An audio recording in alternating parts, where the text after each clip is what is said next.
Children, today I will be continue about the living world chapter.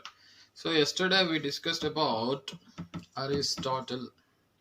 What is it? Aristotle, and he told about the what he called the first history of animals. He wrote, no, you know that one, history of animals. What is that book in Latin? How can we call in Latin?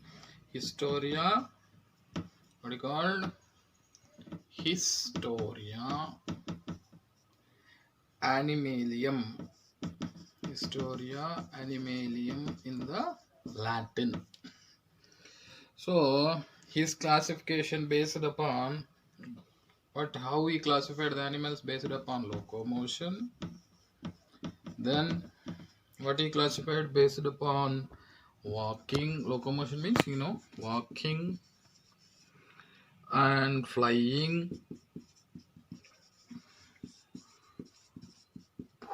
aerial. Next, the absence or presence of RBC. Yesterday, up to here we discussed, right? Anemia and anemia. But here some limitations are there. For his limitations are there. What are the limitations? You know very well. First thing is the birds. Birds, insects, both are there. These birds will fly, insects also will fly, but we can't consider both are same. They will be different. These will be different. In the birds, flightless birds are there. What are the flightless birds? You know very well. Some birds will be there like ostrich, emu. Okay, ostrich and emu. They want penguin also. Penguin. They won't fly, but these are also what you call birds. So these are the limitations. Now come to another limitation. Take example, amphibians. What Aristotle said, habitat depend upon habitat also. So here tadpole larva. Tadpole larva is a larva of the frog, and adult one is adult after metamorphosis. Adult will be formed. The tadpole larva live in the water. Adult live on the land. So where should I have to keep this? Either these are related to water or these are related to land. So like that, some limitations are there about Aristotle's classification. So, but anyhow, this classification, Aristotle classification, followed 2000 years up to what he called 1700. Up to 1700, the what he called they followed. Later, his student, his continuity after his student, very very important. His student name is Theophrastus. Theophrastus in 372 to 287 BC. Regard Theophrastus 372 to 287 BC. He continued research about his classification, why the limitations are coming like that. He continued the research. Then, especially Theophrastus done the research about the plants. Later, the Theophrastus is considered as a father of botany.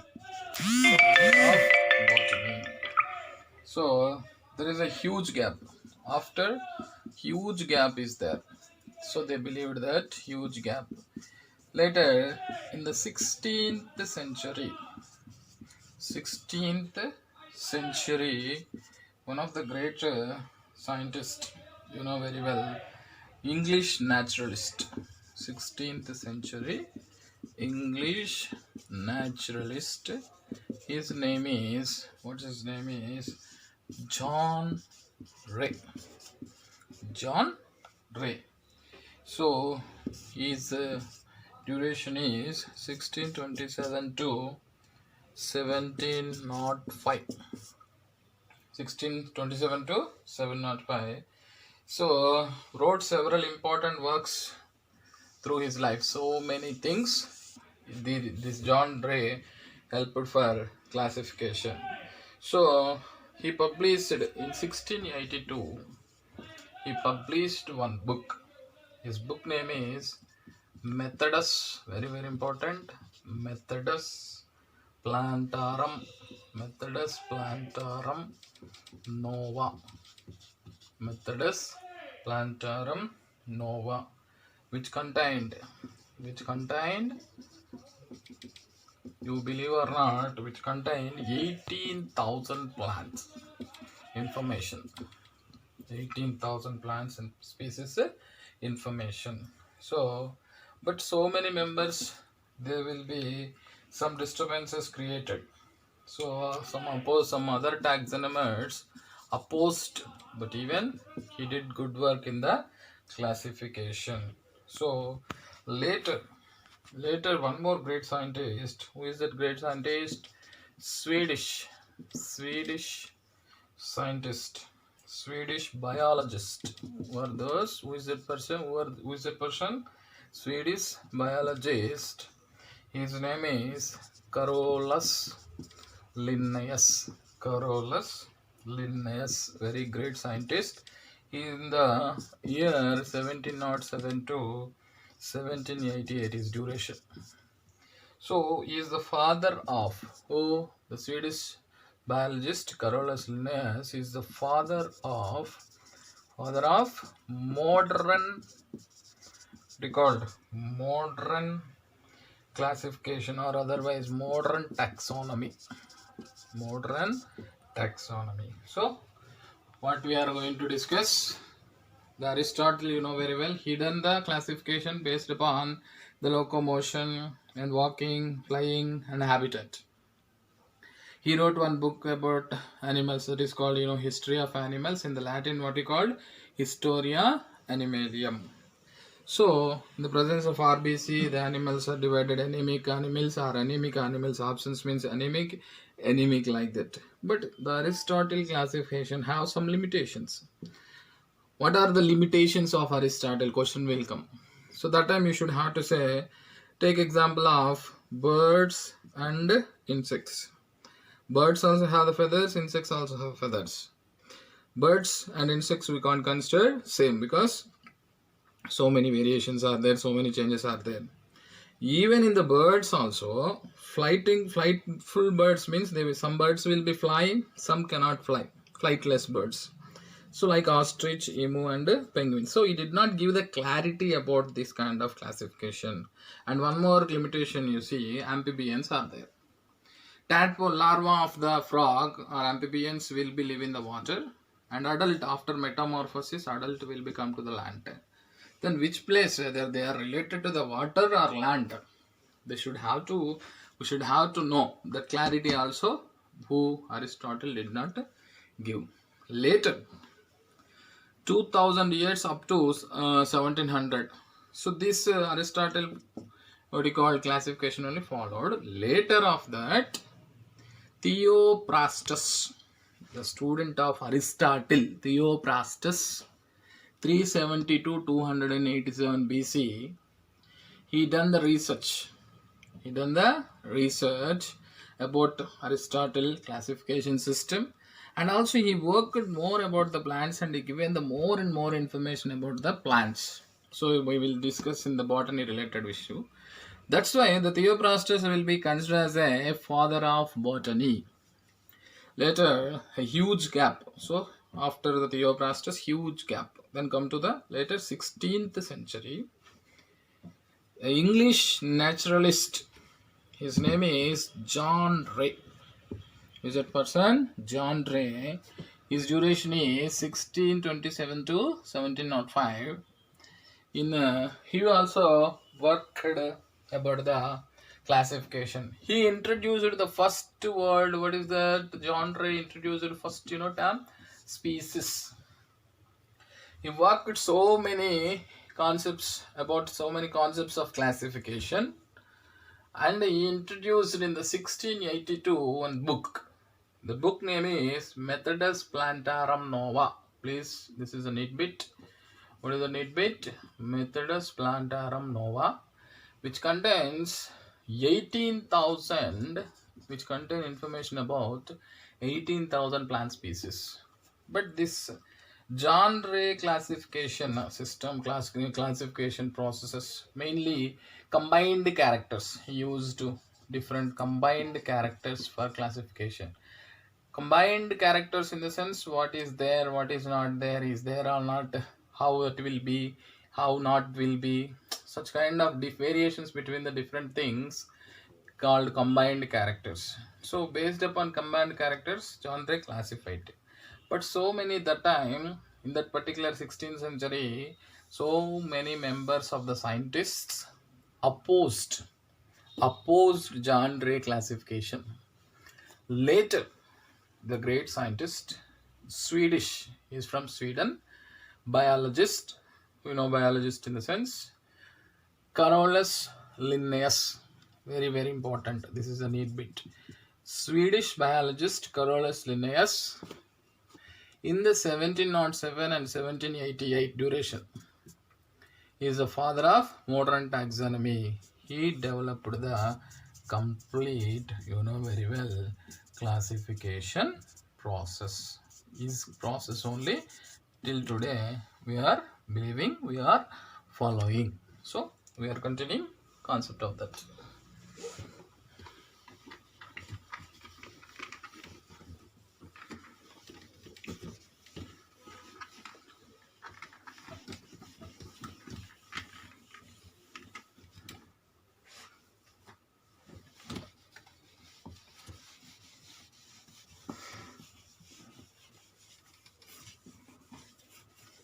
So Carolus Linnaeus, after so many things, the Carolus Linnaeus developed the modern taxonomy.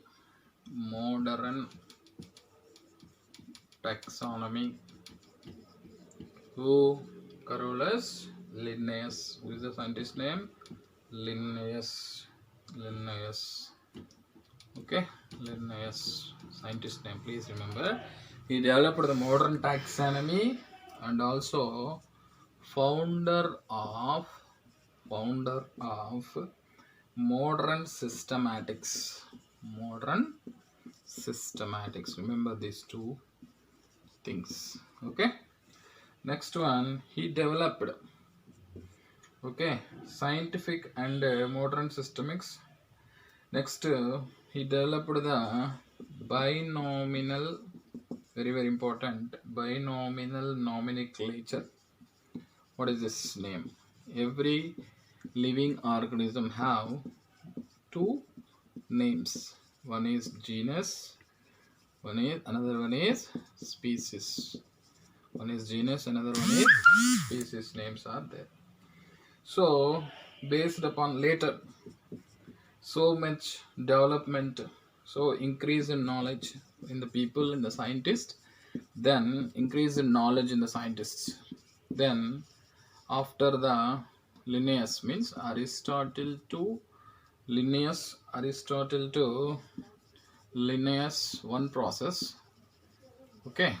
Next, from after the Linnaeus, the increased knowledge increased about the classification. Especially they classified based upon morphology,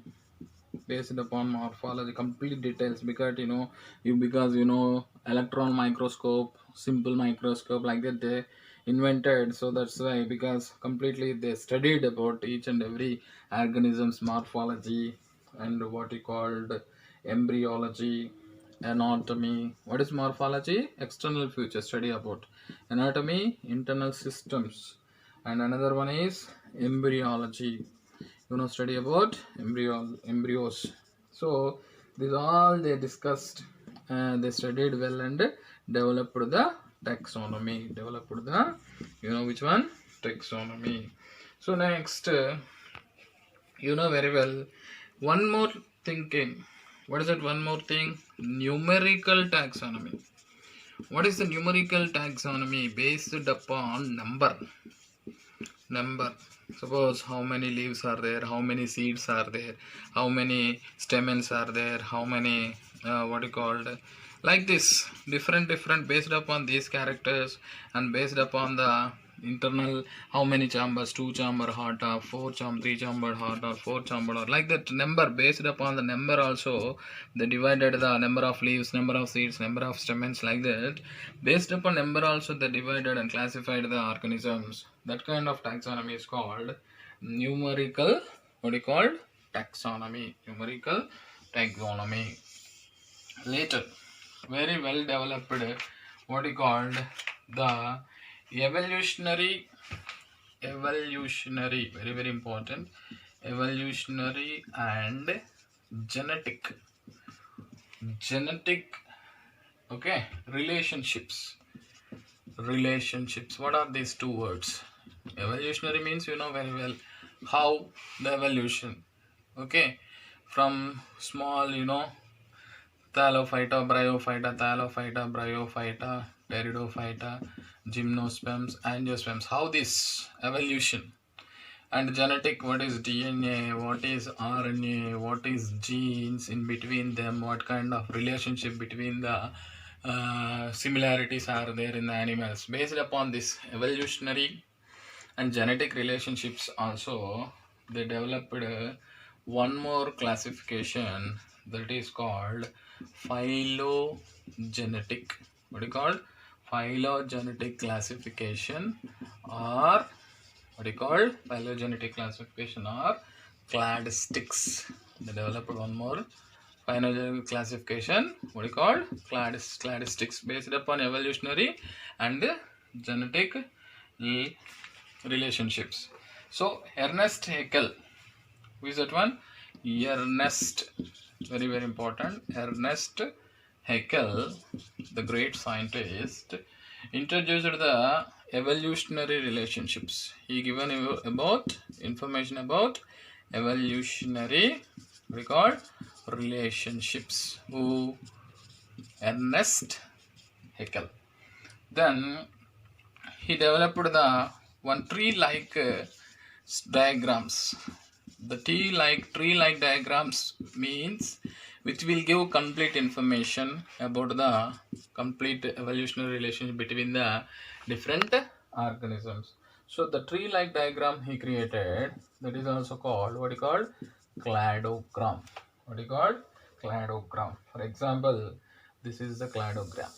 See now, like this, if you divide, you will see some variations. For example, vertebrates.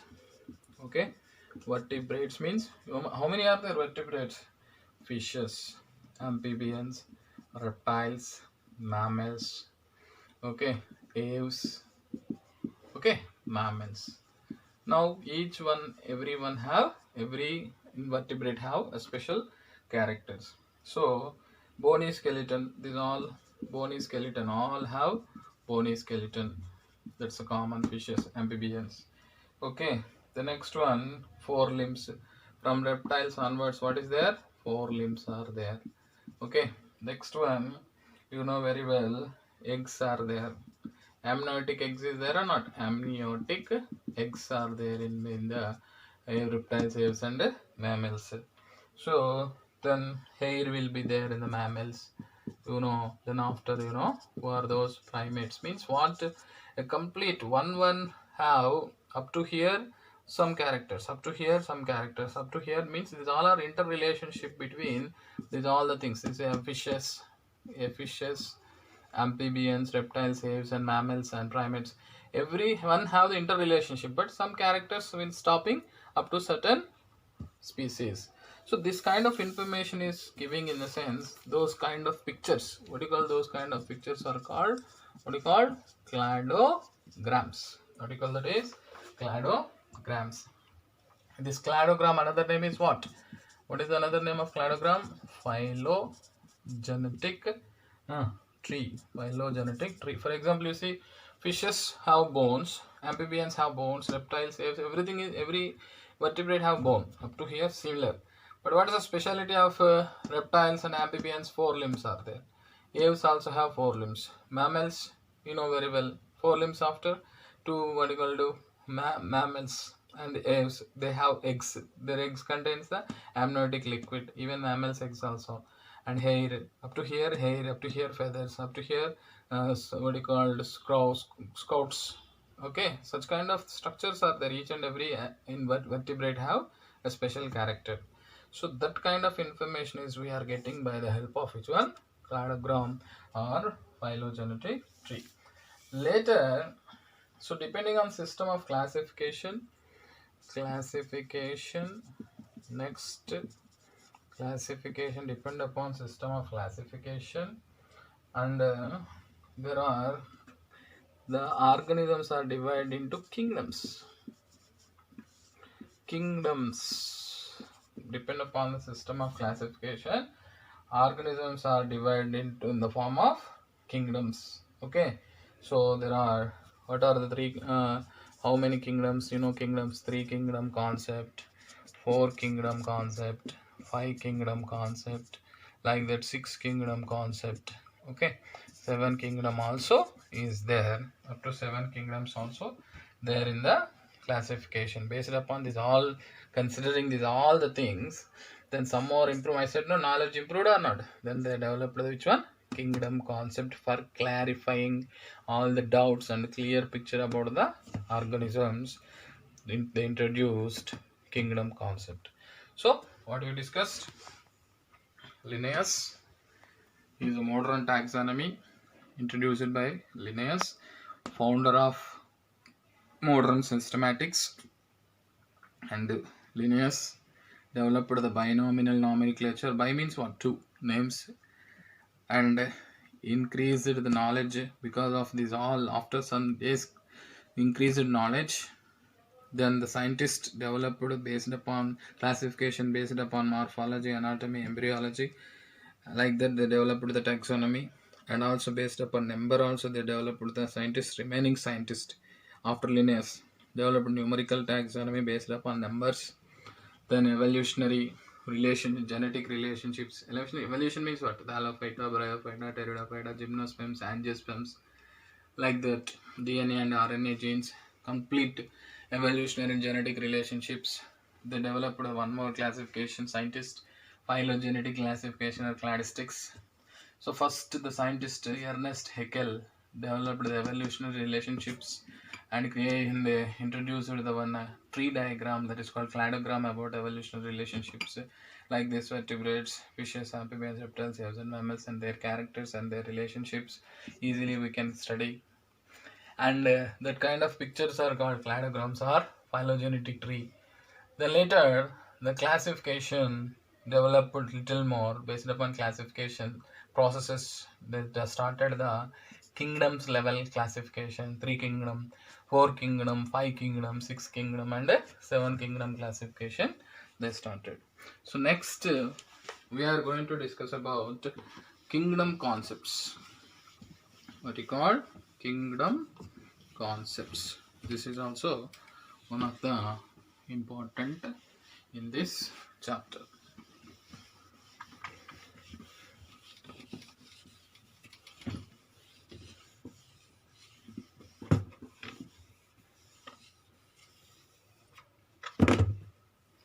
Kingdom concept. R.H. Whittaker. R.H. Whittaker, 1969, proposed the kingdom classification. What is that? You know, five kingdom classification. Five kingdom classification. Okay. Then, what are the five kingdoms? First one is Monera. Second one is Protista. Third one is, you know very well, fungi. Fourth one, Plantae. And fifth one, what is called Animalia. Monera, Protista, Fungi, Plante, Animalia. So, how based upon what? Based upon what they divided these all kingdoms? Based upon cell structure, either eukaryote or prokaryote, and based upon which one? Mode of nutrition, and mode of reproduction, and mode of reproduction, and phylogenetic, very important, phylogenetic relationships, based upon phylogenetic relationships, based upon these all the characters, they divided the kingdoms. And also molecular level, also they studied. And molecular level means whenever the molecule word will come, you should remember these two. Okay, molecular level and DNA RNA identification. Based upon this also they started what is called the kingdom classification. Later, based upon these molecular techniques and everything, after these kingdoms, one more concept is there. What is that one more concept? What is called three domain concept. The three domain concept mainly based upon this RNA and DNA techniques. Okay, molecular level techniques and biochemical assays. Based upon what? Molecular level tests and biochemical, very important, biochemical assays. Based upon these two, they started three domain classification. What you call classification. So who developed this three domain classification? Carl Woese. The scientist name is Carl Woese in 1977. Okay, and his co-workers. Not only Carl Woese and his co-workers. So based upon mainly RNA level, DNA level, biochemical assays, especially this one you should remember, this is a neat bit, 16S rRNA and genes, 16S rRNA genes. Okay, the three domain system, developed the domain system. Domain is, what is that one? Domain is higher than kingdom. Domain is higher than kingdom. Okay, kingdom, this one you should have to remember.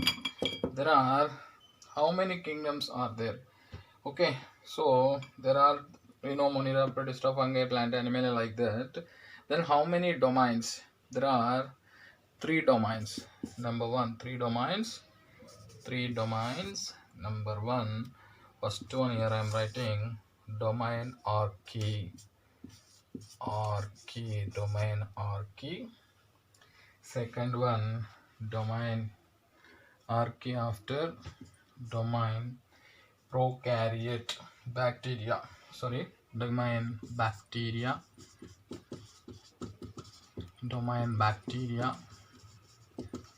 Second one.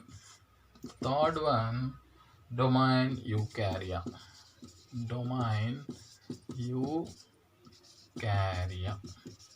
So how many? Three domains. What are the three domains?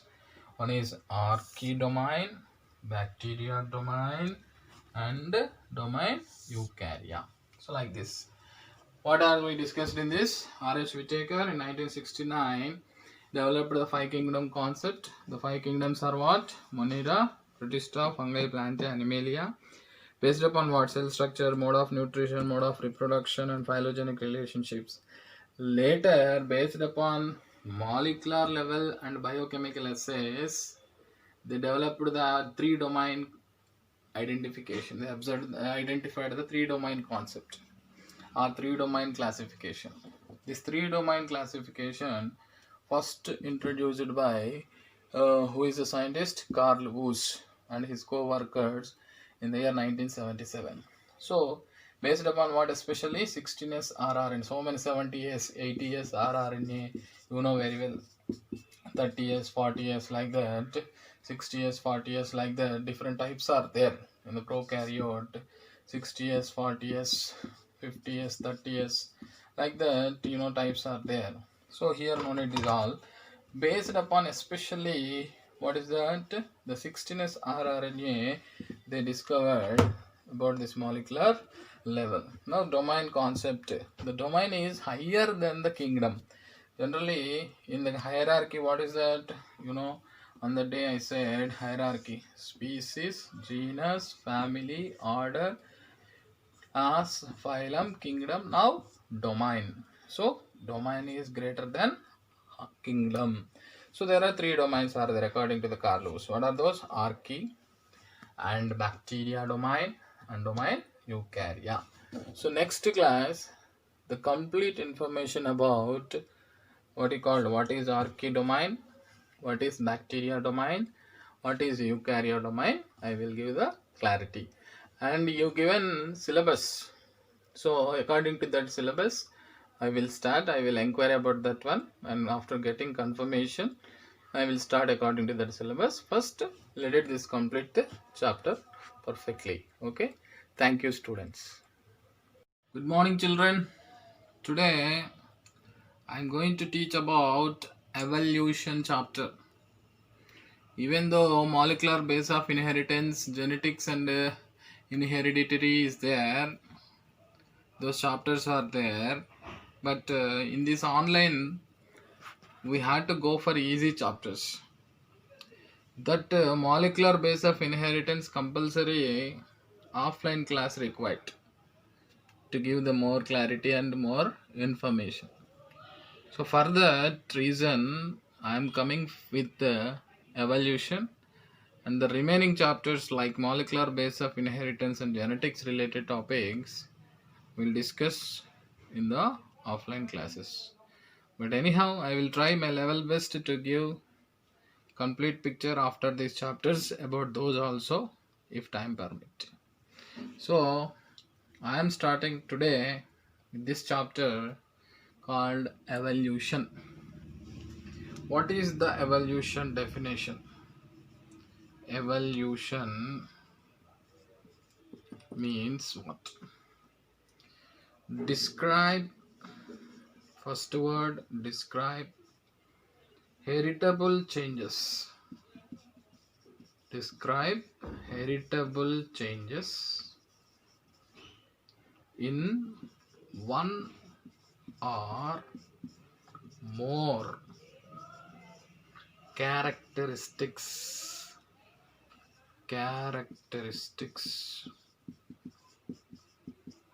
one or more characteristics of a population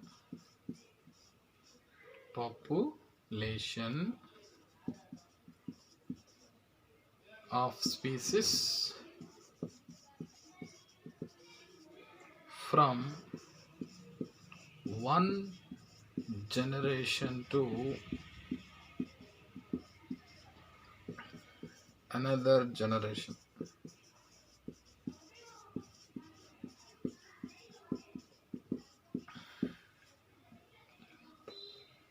Describe heritable changes in one or more characteristics of a population of species from one generation to another generation. What we are going to discuss? Heritable, which will be generated from one generation to another generation. In that heritable changes in characters, okay, of a population of species from one generation to another generation is called evolution. For example, for clarity, you know very well Ramapithecus to Homo sapiens. How? Both are same species only, Homo sapiens. Both are related to mammals. Both are related to human related. Means characters are similar, like gorilla characters, here the human like characters. But what is going on from one species to one category to another category while coming, they are losing some characters. Means what is that? Heritable changes. Some changes are happening, and especially in the more characteristics. All characters. So here the characters are different. Completely the here come to here up to here. Complete changes are there. Here the face like gorilla, but here face like human. Means what happened? Some characteristics of a population or species from one generation, from this generation to this generation, so many changes are happening. That is only called evolution. Another example, fish. How many chambers heart? The fish heart, two chambers heart. Come to fishes too. Next to what? Frogs. In the frog, three chambered. Frogs too. Reptiles, very well, three and off we can say. Means incompletely divided. Four only, but incompletely divided chambers. Ventricle is there. Incompletely divided. Okay, incompletely divided chamber. Divided ventricle. Okay, so like this. Then reptiles to aves. Aves how many? Four. Aves to mammals. How many chambers of heart? Very well in the mammals? Four. So 2, 3, 3.5, 4. What is going on? The characteristics changes. Here 2 chamber is converting into 3. What is that? Heritable changes in one more or more characteristics of a population of species from one generation to another generation. From here to here, 2 become a 3, 3 become a 3.5, 3.5 to 4, like that. In this are same species or different species. Some changes are happening in the sense that kind of changes are called evolution. What is called? Like Ramapithecus to Homo sapiens, and like this fish heart to mammal heart. How then that kind of changes, only heritable changes in the one character or many characters of a population of particular species from one generation to another generation is called evolution. So the present state of mankind. Next concept. What I am telling is the present state of mankind. The present state of mankind on earth. The present state of mankind on earth is the outcome of three, what do you call, three kinds of evolution. Three kinds of evolution. Number one, what are the three kinds of evolution? Chemical. Number two, organic. Number three, social. So, or cultural evolution. So, these three types of evolutions, after changes only, we are seeing the present man. So, the present state of man, the present state of mankind, present mankind on earth is the outcome of three kinds of evolution. Means after chemical evolution, after organic evolution, after social or cultural evolution, we are seeing the present day humans. Means here, so chemically changed, organical total internal structures changed, and social their cultures changed. Then only from this person to this person, Ramapithecus to Homo sapiens is formed. So that is that one. So next we are going to the depth. Radiometric dating. Radiometric dating of meteoroids. METORITS. Radiometric dating of meteorites yields an estimated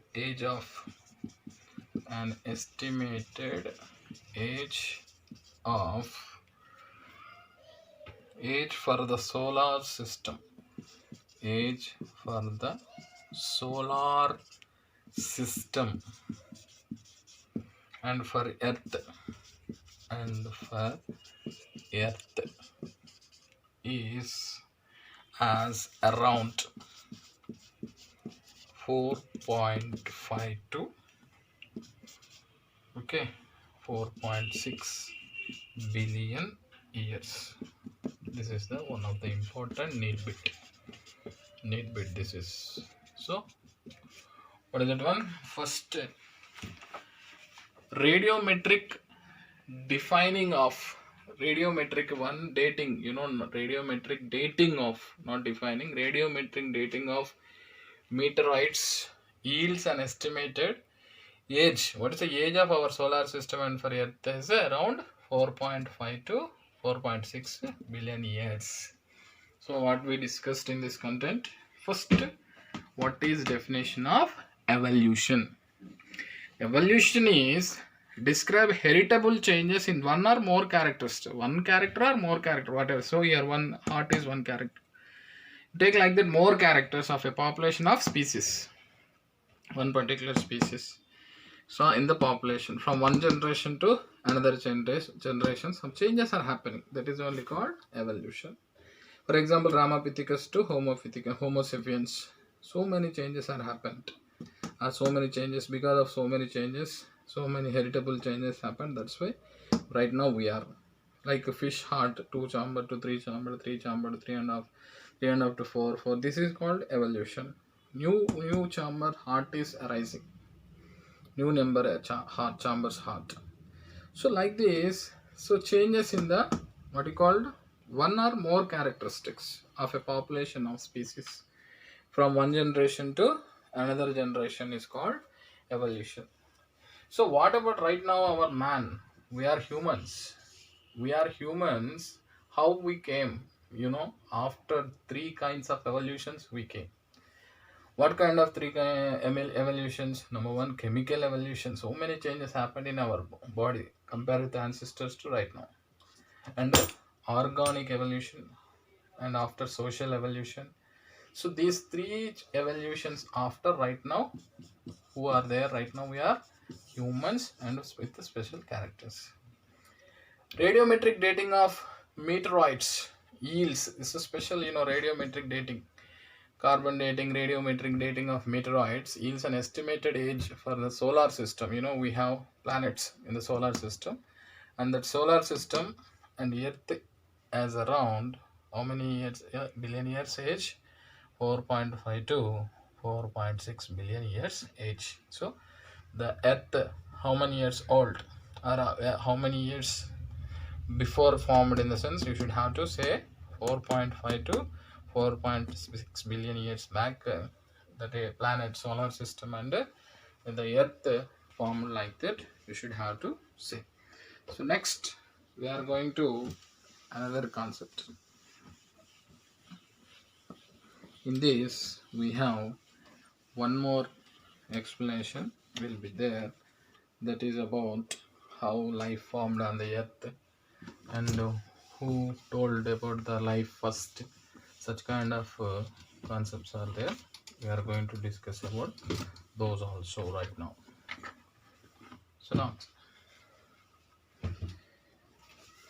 So at first, the newborn earth, observe very carefully, the newborn earth remained inhospitable.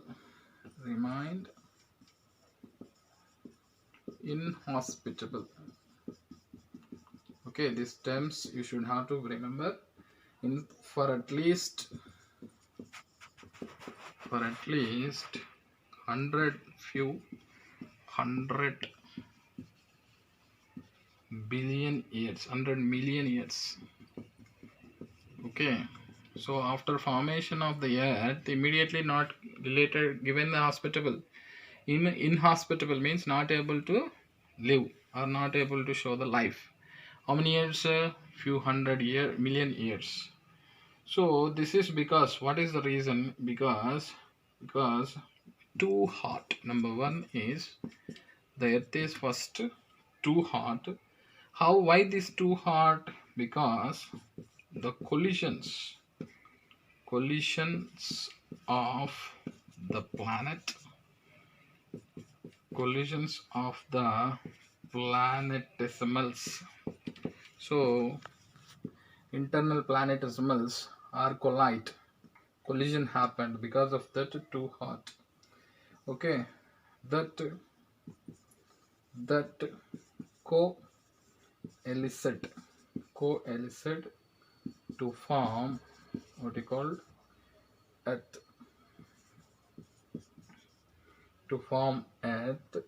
released much heat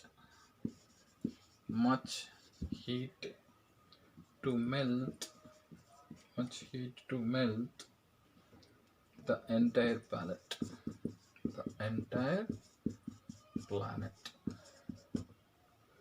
So what do you understand? So first newborn earth remained inhospitable, not able to live for at least a few hundred million years. Why? It becomes too hot. Why too hot? Because the collisions of the planetesimals that coalesced to form what you call earth released much heat to melt the entire planet. So because of collision of these planetesimals and coalesced to form earth, that what happened because of these collisions and to form what you call to form earth, the collision or not, because of that they released too much of heat to melt the entire planet. Outer surface later eventually, very very important, eventually the earth surface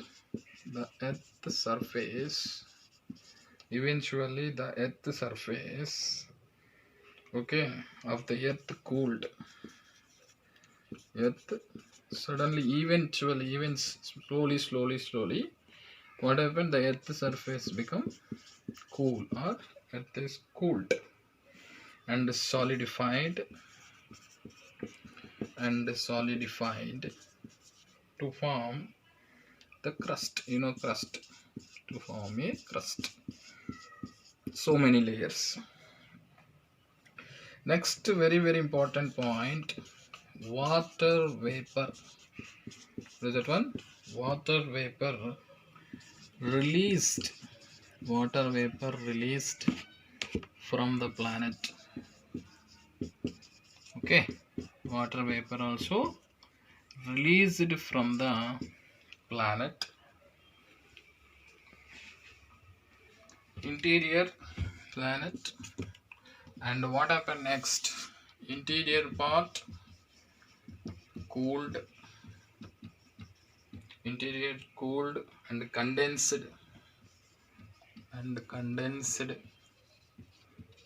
to form oceans. Hence, so origin of life first can be reconstructed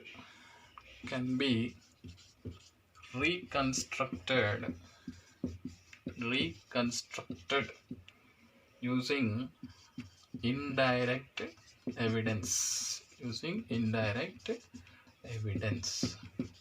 Okay, indirect evidences.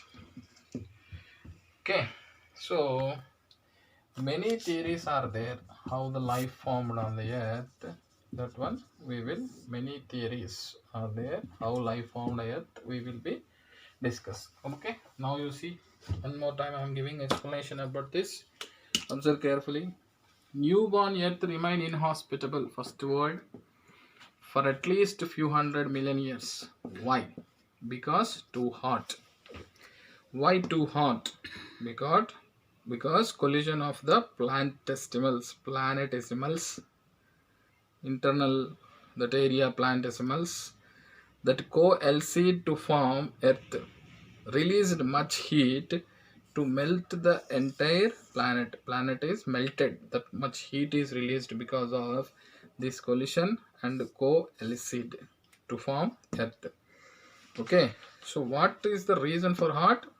Collisions of the planetesimals that coalesced to form Earth released much heat to melt the entire planet. Why melting? Because temperature is required. Then temperature is there required to melt. After melting only planet formed.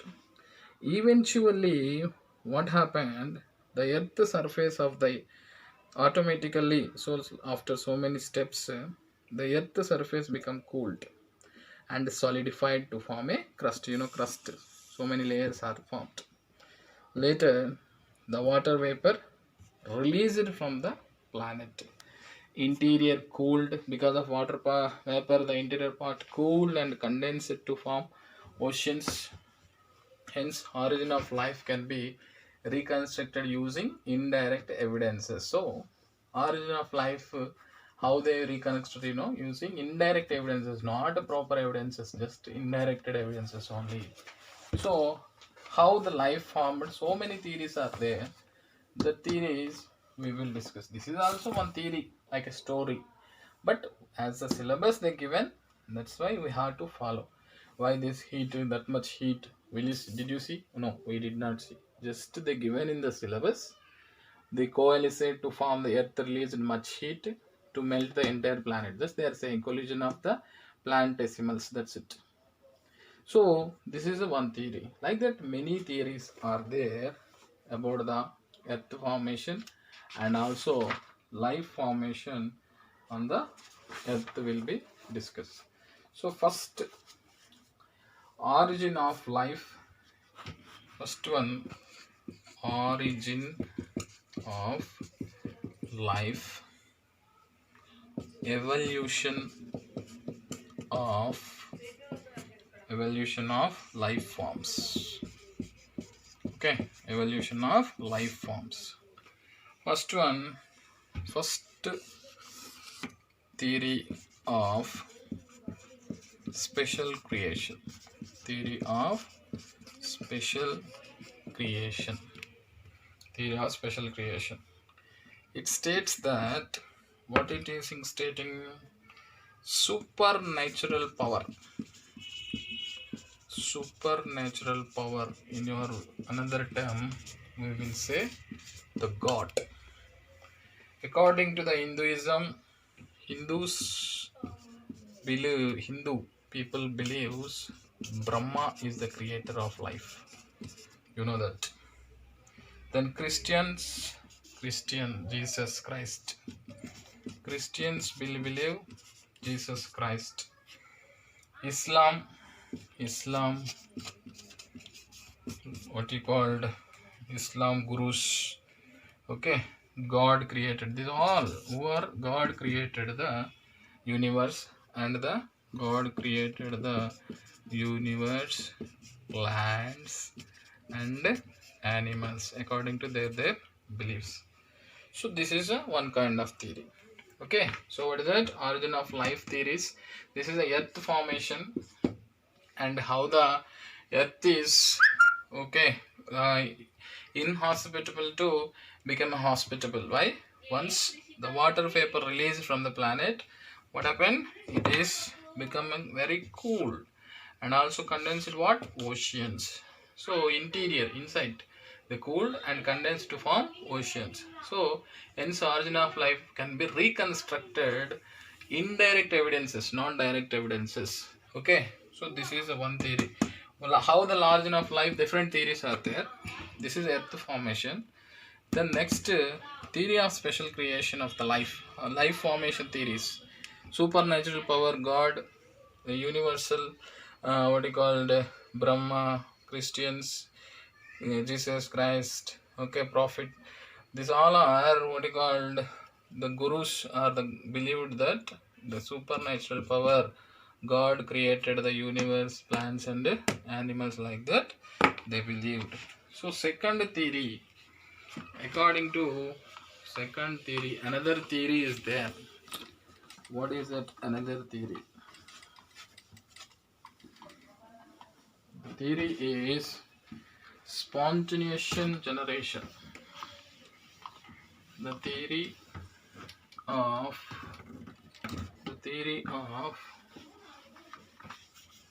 spontaneous generation. Please note that theory of spontaneous generation. Okay, what is this meaning in the sense, or simply we will call this theory is also called abiogenesis. Living organisms, please listen very carefully. Living organisms originated from what? Non-living beings. Living organisms are originated from non-living materials, and occurred through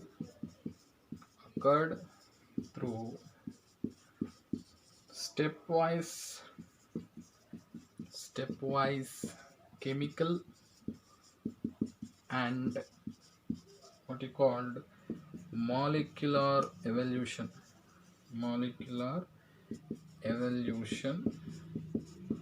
over million years.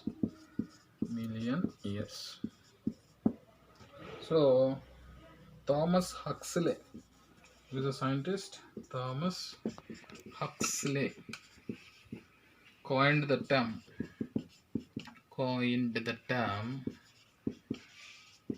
very, very important, abiogenesis.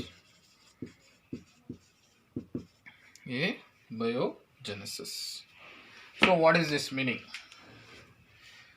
Naturally life formed without anything. So what they believing? Living came out from non-living and occurred through stepwise chemical, molecular, what you called, not only non-living materials, and stepwise chemical and molecular evolution. So DNA, RNA evolution over a million years happened, it seems. Then life came like that. They're telling. Some people who believe in the spontaneous generation. Thomas Huxley, one of the scientists, coined the term abiogenesis, but this is disproved by scientist Louis Pasteur. How can the non-living will give life? It's not confirmed. How? He used one flask, swan neck flask. You see the swan neck flask. Suppose this is the flask, which will be like this, swan neck. So this generally neck will be like this. In this is the one flask. Like this, neck opened means here they took, very, very important, a nutrient broth or flesh, whatever it may be, flesh or meat. Simply you can say meat, boiled meat or cooked meat. So when they exposed to the air, what happened? Some growth, life formed, and some germs are like that. So they believed that by seeing this, they believed that the life is coming out from non-living. Cooked meat is non-living matter. So they believed that life is coming from non-living. But same way, same broth or same meat, who scientist Louis Pasteur took, and he turned like this. He made the flask of the neck of the flask will be swan like that, and he opened like this. But the air not moving that much easily to inside. Then what happened? 1 week, 2 weeks, like that.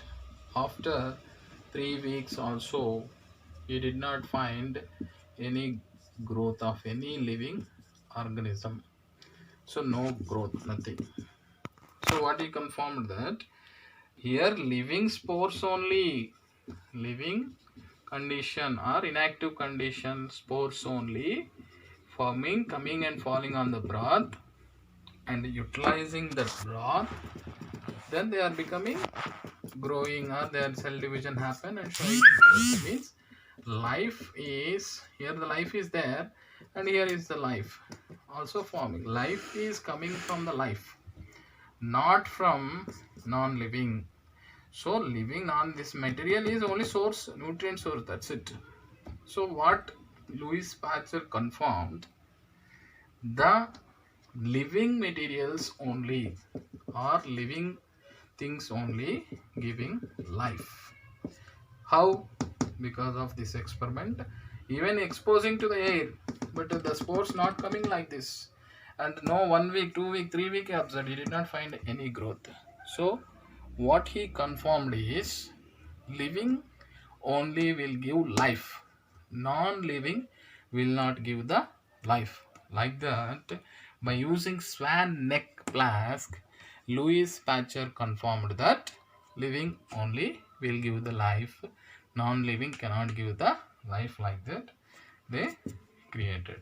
So next theory is, what is the next theory? A Big Bang theory. What do you call theory? Another theory name is Big Bang theory. This is also one of the important concept to discuss, and for the NEET point of view also some questions will come from this. So next one is Big Bang theory. Big Bang theory.